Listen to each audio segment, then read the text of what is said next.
So, good morning, everyone. So let's come to the third lecture of this repro section.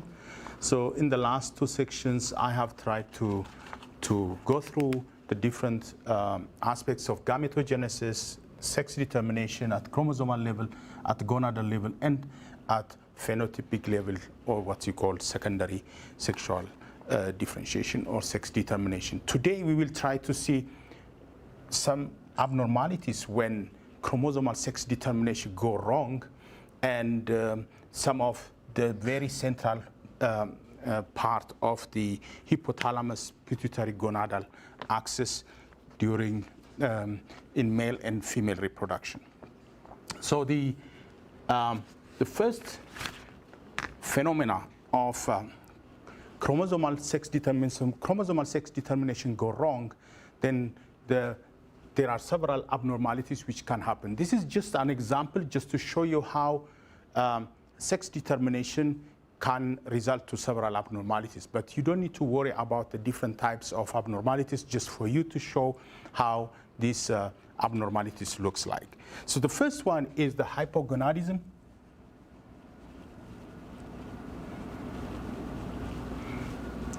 Is a reduction in testicular failure, or testicular failure which results to testicular failure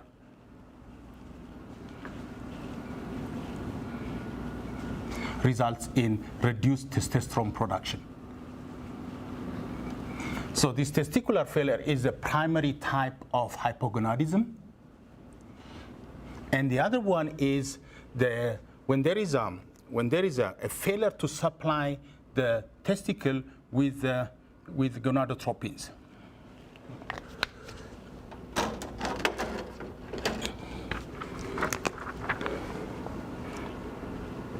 When there is a failure in gonadotropin supply to the testis, this is a kind of secondary hypogonadism. So these are the two types of hypogonadisms, but what we are interested today is the most common type of genetic hypogonadism is the Klinefelter syndrome.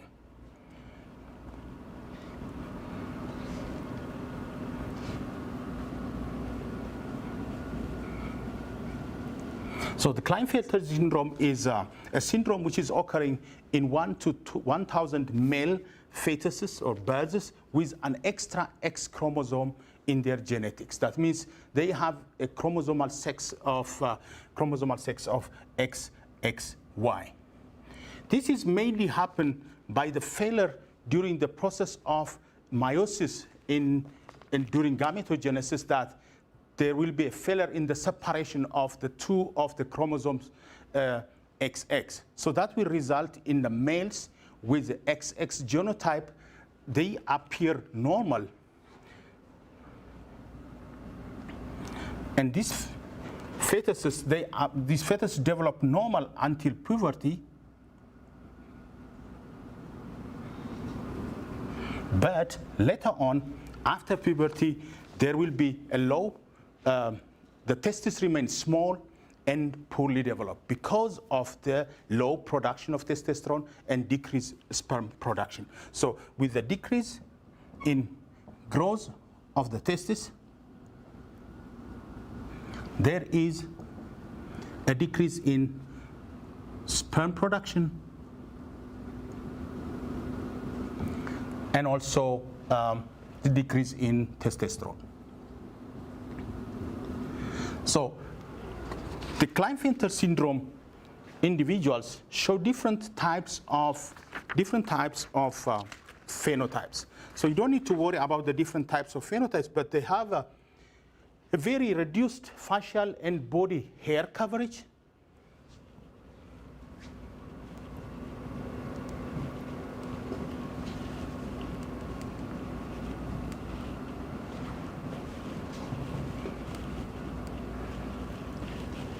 And they have increase in breast growth, which is mostly associated with activity of estrogen which cannot be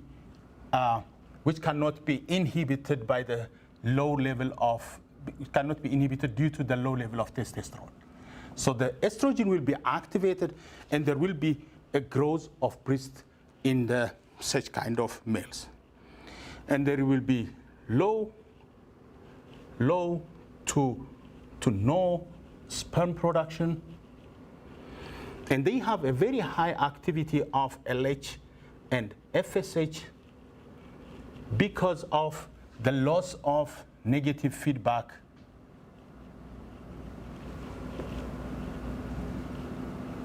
from testosterone. That means the testosterone is having a role of negatively regulating the gonadotropin release from the anterior pituitary. We will talk about that one later on. So that is the phenotypes which we observe whenever we have a XXY syndrome, that is the so-called the Klinefelter syndrome. The other type of combination is that individuals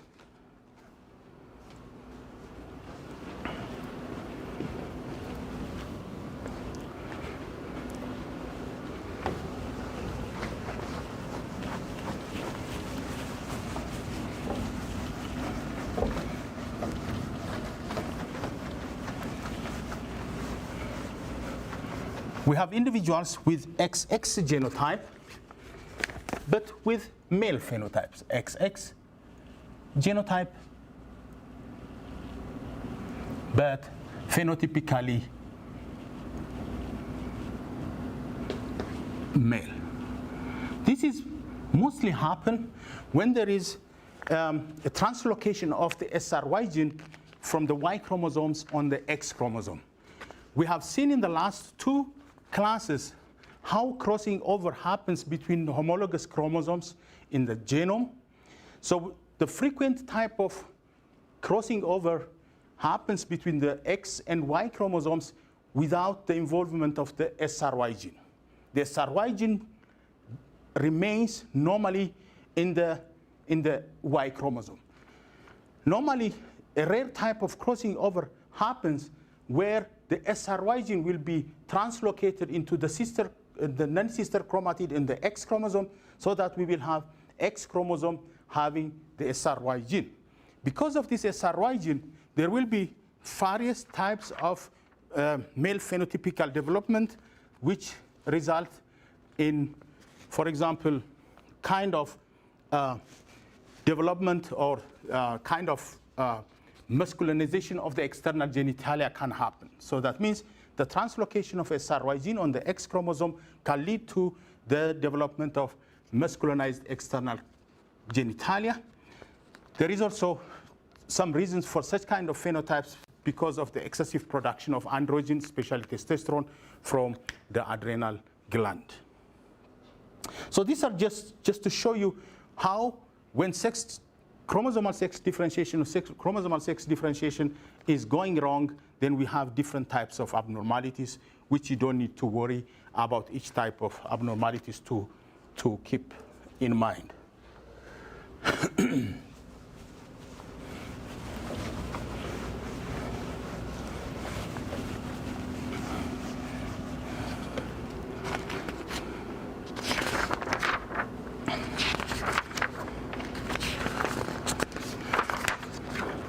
So the very central or the very important aspect in today's lecture is to understand the very important components of the reproductive system in both males and female. The male and female reproductive system consists of three parts.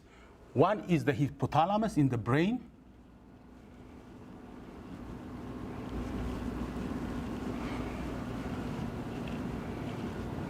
And the other one is the pituitary.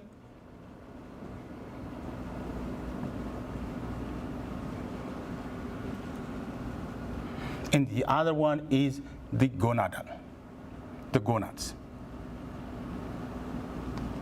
So the interplay of these three components will facilitate the reproduction process in both male and female. So that means that first, there will be a kind of internal or environmental stimuli which acts on the hypothalamus, so the hypothalamus can generate the GnRH, that is so-called GnRH is a gonadotropin releasing hormone. Gonadotropin releasing hormone.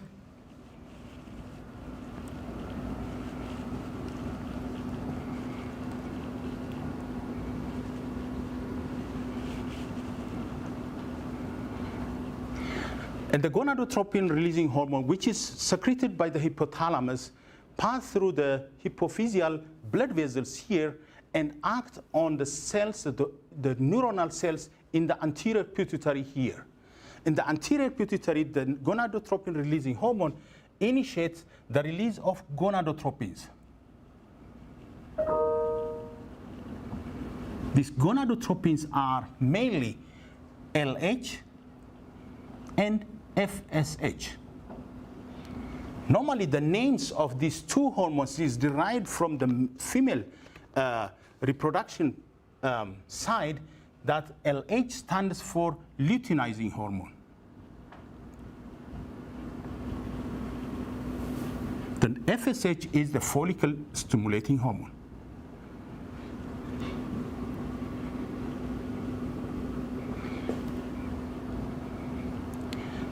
The release of these two gonadotropins, the LH and FSH, they act on the gonads either in the testes or in the ovaries. So both of these hormones are active in male and female reproductive system. So they act, the LH acts on the endocrine cells, while the FSH is involved in the production of the gametes. In the females only, the LH is involved in gamete production. We will see later next week how the LH is involved in gamete production in the process of ovulation. And the endocrine cells are producing steroid and peptide hormones, which are acting in the gonad itself, or they will be transported out of the gonads through the bloodstream. They are acting or involved in the development of the different types of internal and external genitalia when this one is happening during the fetal development. Otherwise, these steroid and peptide hormones are having a negative or a positive feedback depending on the situation, depending on the cycle or the stage of development. They can have a negative or a positive feedback to this hypothalamus to generate or inhibit the production of GnRH, or in the anterior pituitary, either to activate the release of LH or the release of FSH, or to inhibit the production of both hormones. So how this system works in both males and females, we will see in detail later on, but this is how the central hypothalamus, anterior pituitary, and endocrine, the gonadal system works in male and female reproduction. So when we are talking about here steroids and peptide hormones, they can be, steroids can be, this can be testosterone in case of males, or they can be estrogen in the female, or they can be progesterones. So different types of steroids can be synthesized from the endocrine cells when the different types of gonads are activated.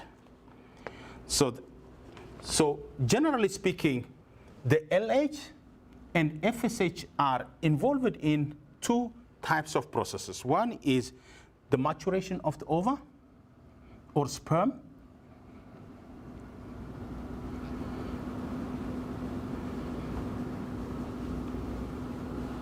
or they are stimulating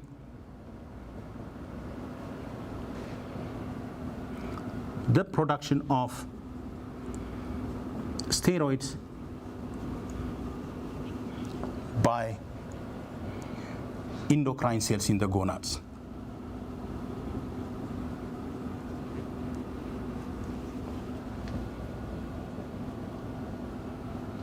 So these are the two functions of the LH and FSH, which are the so-called gonadotropins, and they are involved in the maturation of the ova, the sperm, or they are stimulating the release of or the production of various types of steroids and peptide hormones by the endocrine cells in the gonads. So the endocrine cells normally, the endocrine cells here are also different types depending on whether they are in the male, in the ovary, or in the testis. The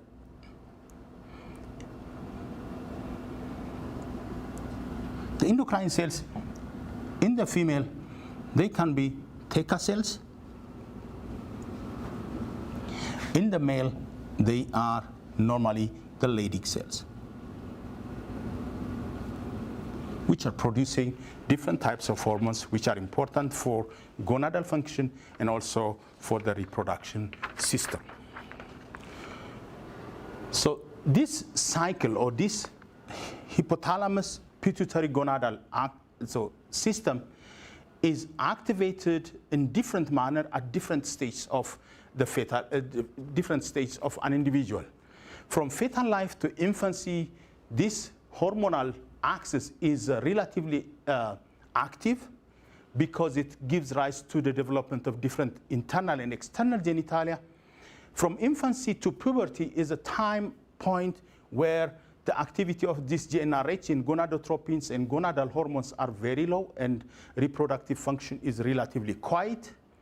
From puberty to adulthood, the activity of these hormones from the hypothalamus, the GnRH, from the anterior pituitary, the gonadotropins, or different types of gonadal hormones, sex hormones, are increasing very largely, and their availability or their amount is varying at different stages of the cycle, especially in women during the menstrual cycle. These different types of hormones are showing different patterns that we will see on Monday when we are talking about the female reproductive system. And they are mostly involved in, during this period, puberty to adulthood, in the control of the reproduction in reproductively active individuals. So the final stage is during the aging time, when with advanced age, the reproductive function of an individual diminishes largely because that the gonads are becoming less responsive to the gonadotropins. That means the gonadotropins are not acting properly on the gonads, and there is also a decline in the number or amount of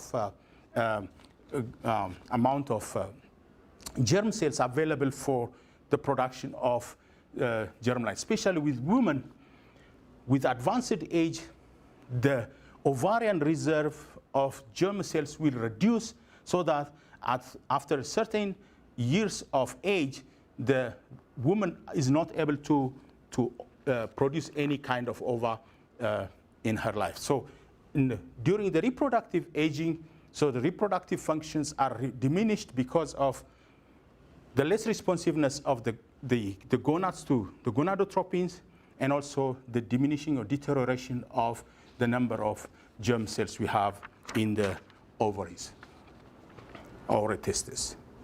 So just move now to the next one.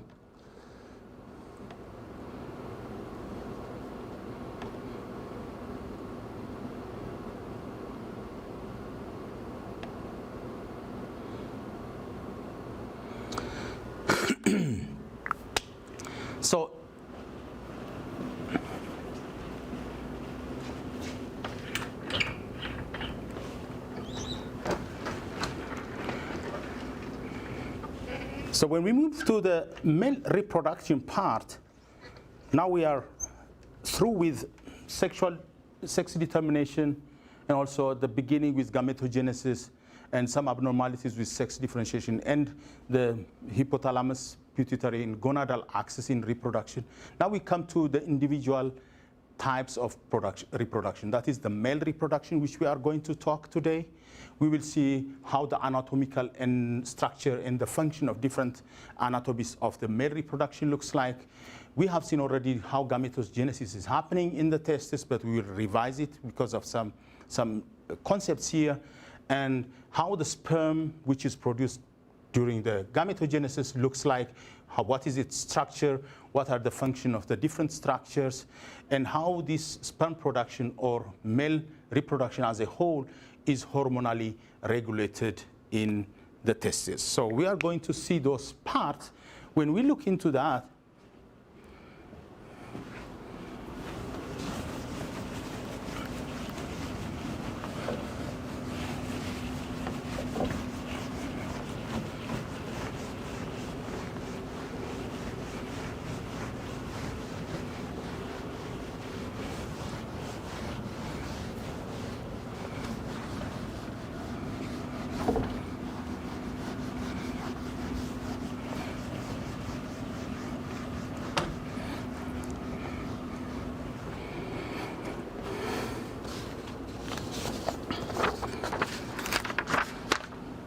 so when we look into the male reproductive structure, it seems to be very complicated. You don't need to worry about all these words, but the main important things are the male reproductive, internal reproductive organs include the testis, which is around here, the epididymis, which we will see how the function of this epididymis looks like, or what is the role of this epididymis.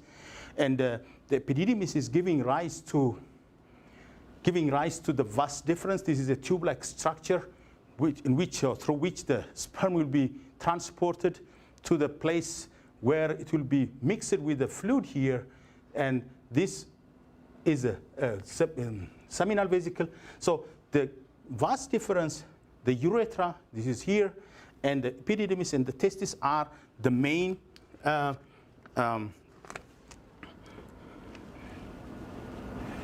main components in male internal reproductive tract. One is the testis, very important, the epididymis,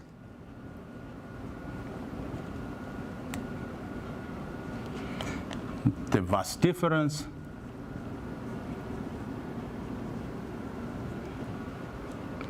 and the various accessory organs. Accessory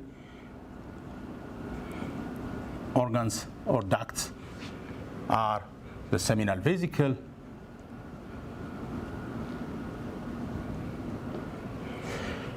the various duct systems, the prostate gland, the various glands, the prostate gland, and the bulbo-urethral gland. So these are accessory organs, or accessory glands, which are important for the support of the function of this all the male reproduction process. But the three most important ones are the testes, the epididymis, the vas deferens, and the urethra here.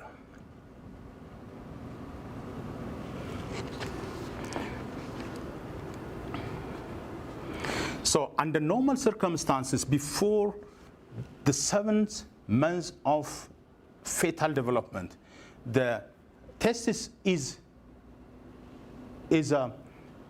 stayed in the abdomen.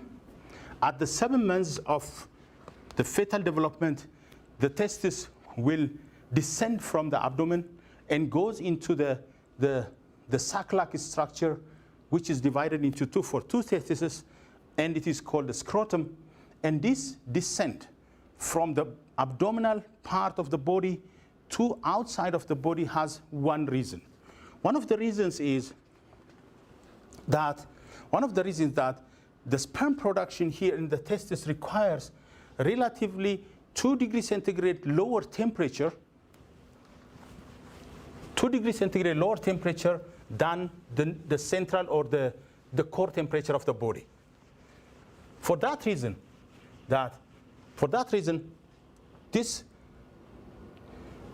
because of the possibility of ventilation to reduce the temperature here, so the testis will descend into the scrotum, so that sperm production will be possible. The other way is that there is a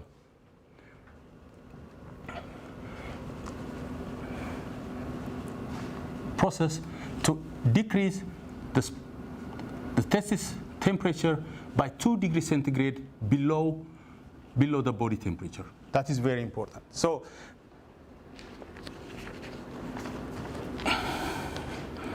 once the sperm is produced here in the testis, we will see the detailed structure of the testis, how it looks like.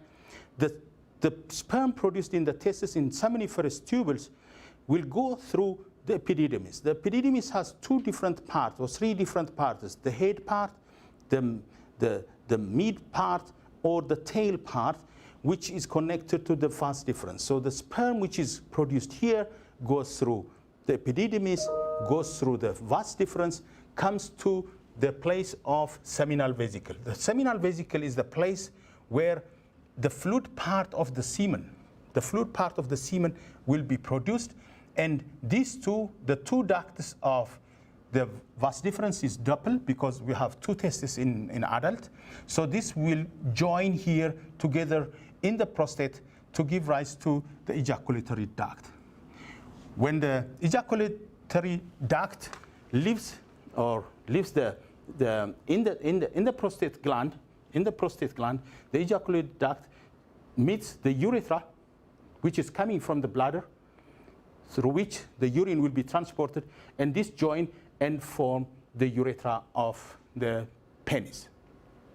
So this urinary bladder and the urethra are just not part of the reproductive tract of the male.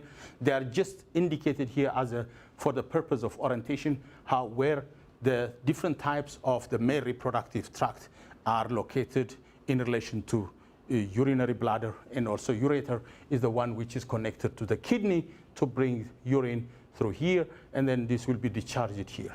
So in the male, the urinary system and the reproductive system are combined as opposed to the female reproductive system. So the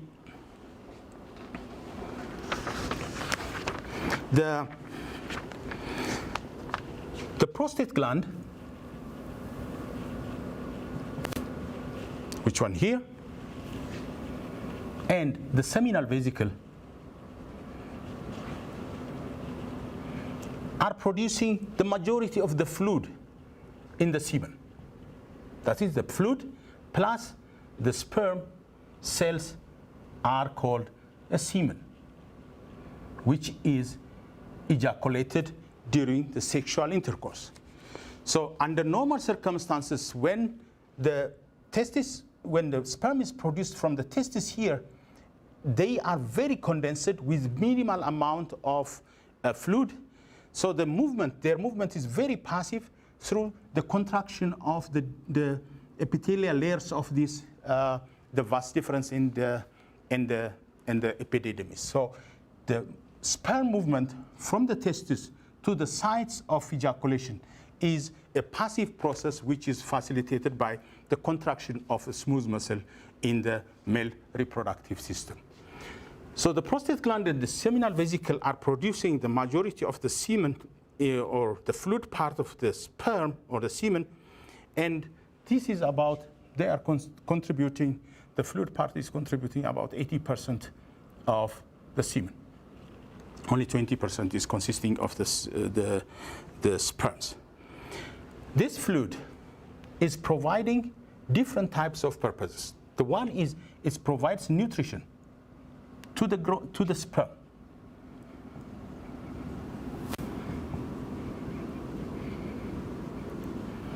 And the other, it is also providing various protective chemicals. What are they protecting? It's protecting the sperm from acidic nature of the vagina.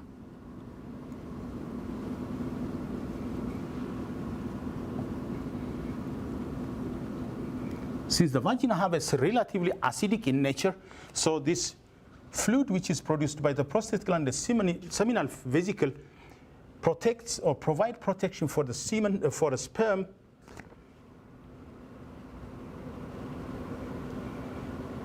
the sperm so that it will survive the vaginal environment when it is ejaculated and before it goes through the oviduct during sexual intercourse.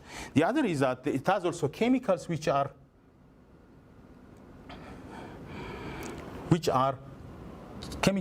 improving or facilitating the motility of the sperm.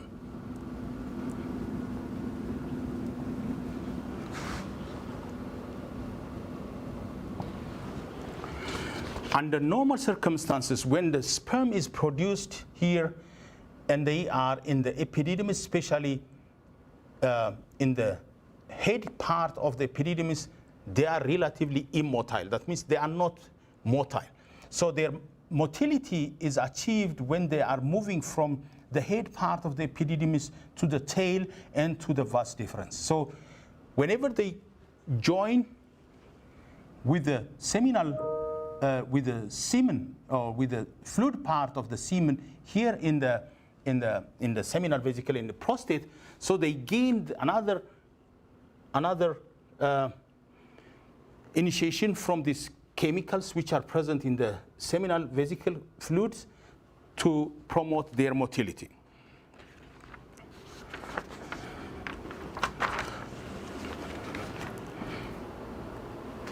So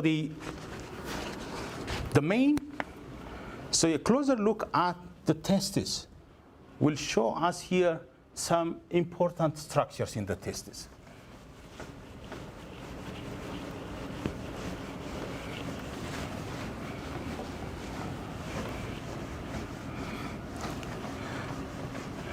As I've indicated maybe in the last 2 hours of lecture, the testis has two functions. One is the production of sperm, and the other one is the production of hormones. This duty of the testis is categorized, or is it the job distribution is made between the seminiferous tubules and the cells or the tissues which are found between the seminiferous tubules, which are the sites of testosterone production. These are the so-called normally the Leydig cells. So when you see here that the seminiferous tubules are the sites of sperm production in which sperm is produced from the seminiferous tubules, pass through this joint of tubes going to the head of the epididymis here, the head part, and then moves down to the tail part with the movement of the smooth muscle of the epididymis until it joins to the vas deferens, which is transporting that to the different parts as I've shown you before. So the very important thing here is that when the sperm cells are produced here, when they come here, they are relatively immotile, or they are not motile. And then the very important function of the epididymis here is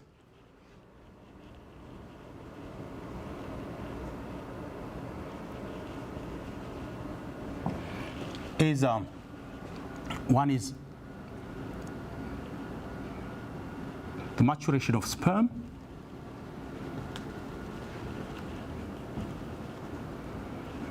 and the other one is storage and transport. Storage and transport of the sperm which is produced by the seminiferous tubules.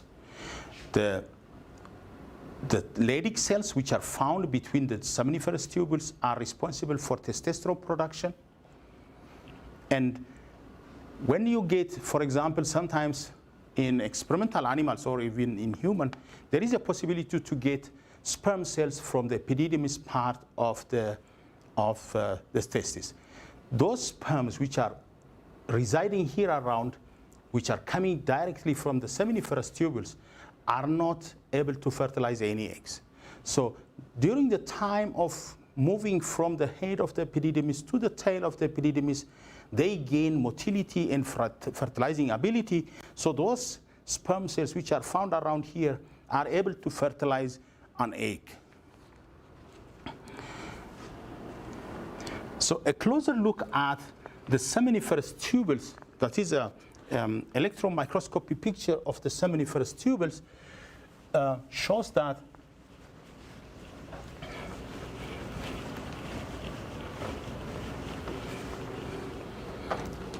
the seminiferous tubules have a line of Sertoli cells, that is the Sertoli cells, which are around the outer part of the seminiferous tubules. That means the Sertoli cells are providing the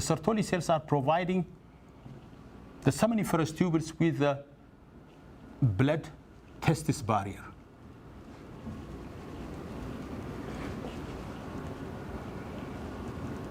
That means they form a very tight junction around the tubules, so that there will be no blood coming into the lumen of the seminiferous tubules, where the matured spermatozoa are available. So you see here, so around the seminiferous tubules, the different stages of gonads or germ cells are available. For example, this is the spermatogonial cells here, and they develop into different states of spermatogenesis until they reach to spermatids. Once they reach spermatids, they release into the lumen so that they will be a matured spermatozoa. So looking into, I think this picture is available in the this picture is available in the ebook, which shows how spermatogenesis is taking place in the seminiferous tubules.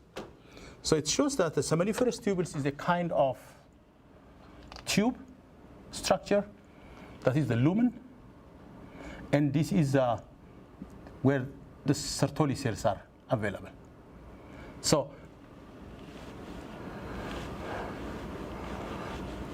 when we take portion of that one and then goes to here, we will see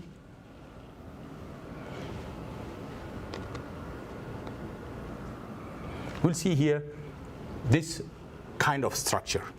So here is the place for the most of the spermatogonial cells.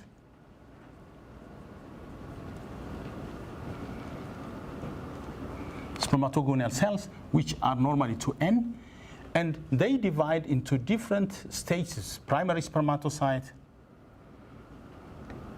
and they go to the secondary spermatocyte, and they go to the spermatids. Once they reach the spermatids, they will go to the lumen, gaining a tail-like structure like this, so being sperm. So this whole process is happening in the seminiferous tubules of the testis, which give rise to the motile and the mature sperm. So between the different types of seminiferous tubules, you will find these cells or interstitial cells, which are around here. These are normally the Leydig cells, which are supporting the synthesis of spermatogenesis by producing testosterone in the testis. So this is the structure, how it looks like. So the different stages, the first stage of spermatogenesis, this is spermatogonial stem cells, spermatogonial stem cells we have here, which are undergoing mitosis and producing more cells. So one of the cells, or most of the cells, are going to the direction of the primary spermatocytes and going to secondary spermatocytes and going to the mature sperm, spermatids and mature sperm. However, there is one of the stem cell clones of the germ cells go back to the germ cell status, so that there will be a continuous supply of germ cells for gametogenesis to happen in the males. That means that is the reason why we have a continuous spermatogenesis in the males, even with advanced age, because we have always one of the clones here going back to the stem cell position, which will again divide and then provide clones, and then out of the clones Some of them are going back, so that with that, it is possible to have a continuous supply of spermatogonial stem cells for spermatogenesis to happen. This is the case. The case in women is totally different, because a baby girl is born with a specific number of primary spermatocytes. So these spermatocytes are the stores which will be used throughout their reproductive life. Normally, the number of these primary spermatocytes reduces through time. That's why after the age of 50, a woman is not able to produce no more oocytes, because of the depletion of the store of primary spermatocytes which were available at the beginning of the childhood, and that goes through the reproductive cycle. So this is just a detail how spermatogenesis happens in the seminiferous tubules. I have already shown that one. I don't need to repeat again. I have already shown also in the last 2 lectures how spermatogenesis happens, how the chromosomal distribution looks like, because it starts with the diploid spermatogonial cells, goes until the haploid spermatozoa here. From a single spermatogonial cells, 4 spermatozoals will be produced. And when we consider that these are millions of spermatogonial cells, then we have here 4 times millions of sperm cells produced during spermatogenesis. As I said before, one of the clones which are here is going back to the stem pole position, so that there will be a continuous supply of spermatogonial stem cells for sperm production. When we look into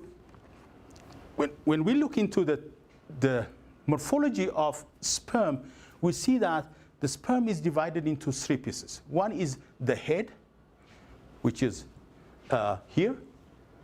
The head is containing the nucleus, containing the genetic information, the DNA of the sperm, which is covered by a kind of acrosome proteins. These are enzymes which are very important for the penetration of the zona pellucida of the oocytes.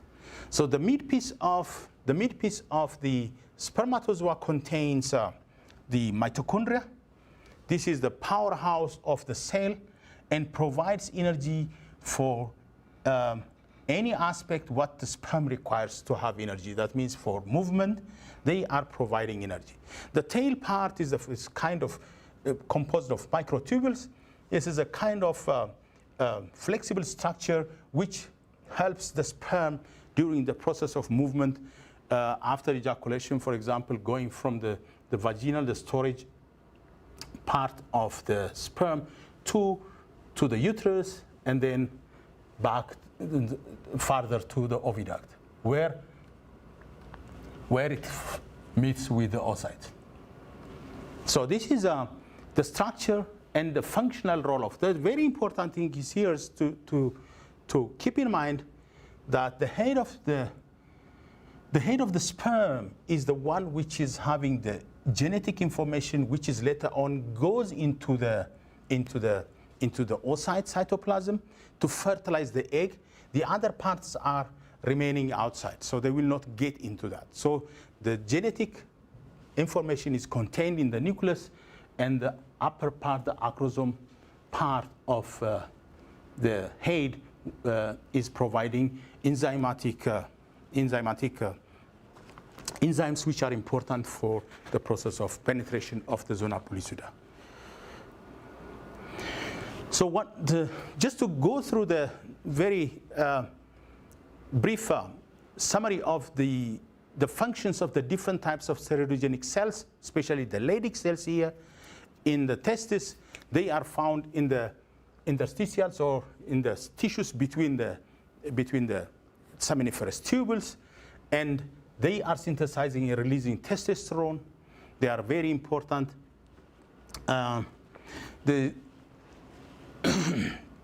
So this shows that the sperm is produced by the seminiferous tubules, and the testosterone is produced by the Leydig cells. That means the sperm production site and the testosterone production site are different in the testis.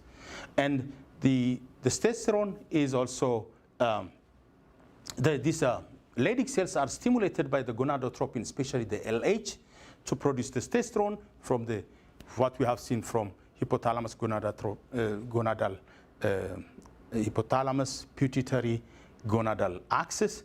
So stimulation is by the LH from the gonadotropins, and testosterone also is involved with the testosterone, which is produced by the Leydig cells, is involved with increasing the activity of the Sertoli cells to produce, to give or to make their job in the spermatogenesis, on the production of in the production of sperms.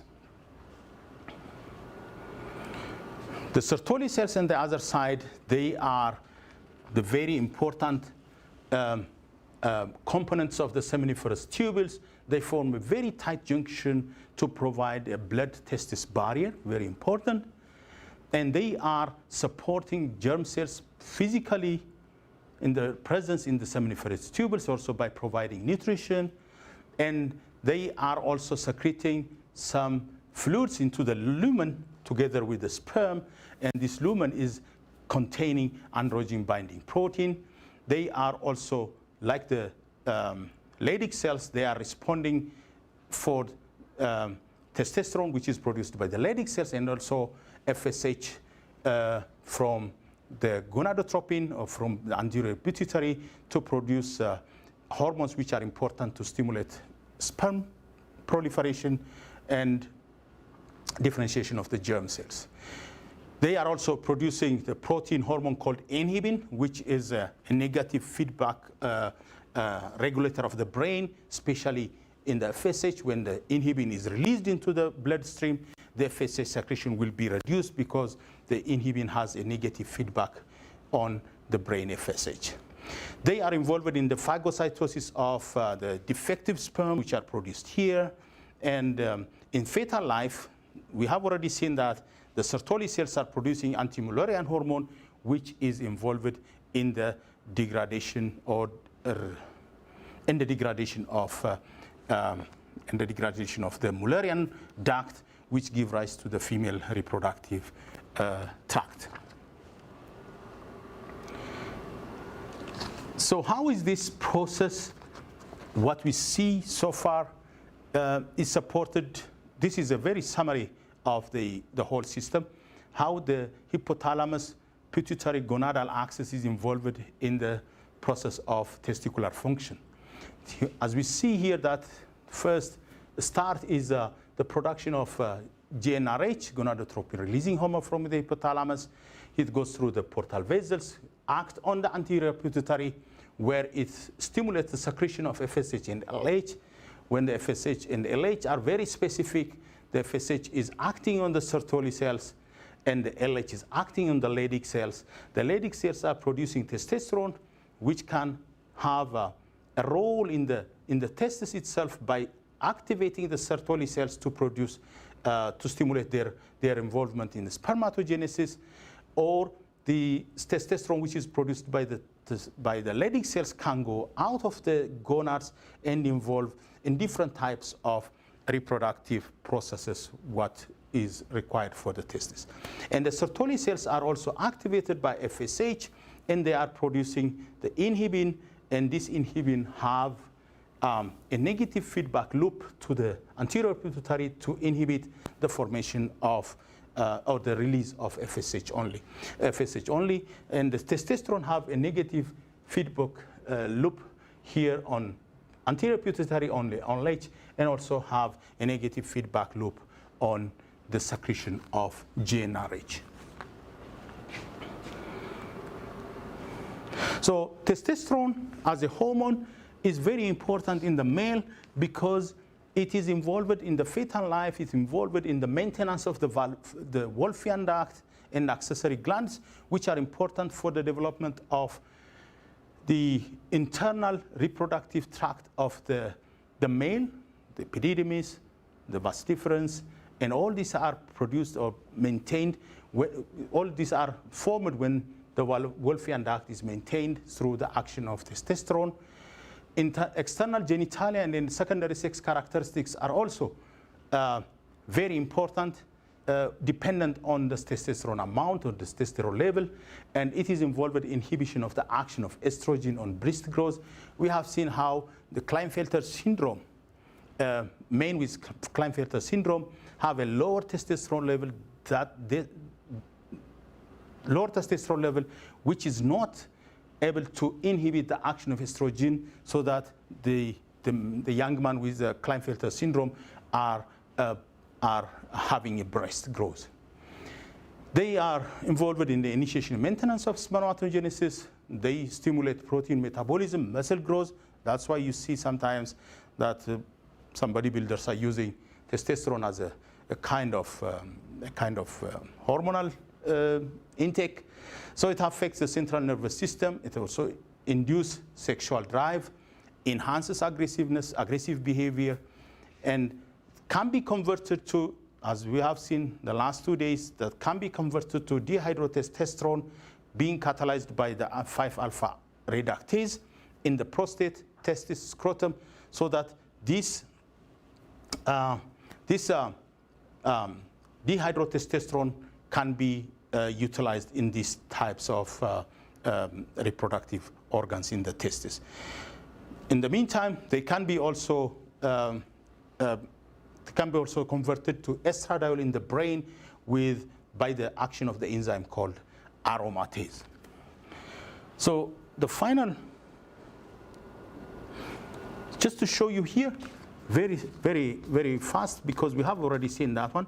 So the testis, just as a summary, the testis, the sperm which is produced here in the seminiferous tubules, are transported to the epididymis. The head of the epididymis is here. The epididymis head they're going through the epididymis to the vas deferens to reach to the place where they need to be ejaculated. So this is just to show you where the different parts of the testicles looks like, and the very important ones are the epididymis, the vas deferens, and the seminiferous tubules. And the seminiferous tubules and the epididymis are connected by the efferent ducts, which are here. I think that is all the summarized part of the male reproduction, which we have seen here: the anatomy, the function, how the spermatogenesis happens in the testis, and how the sperm structure and functions looks like, and how this whole process is regulated by the hypothalamus pituitary gonadal axis. That's all for today, and we will see each other on Monday. Thank you so much.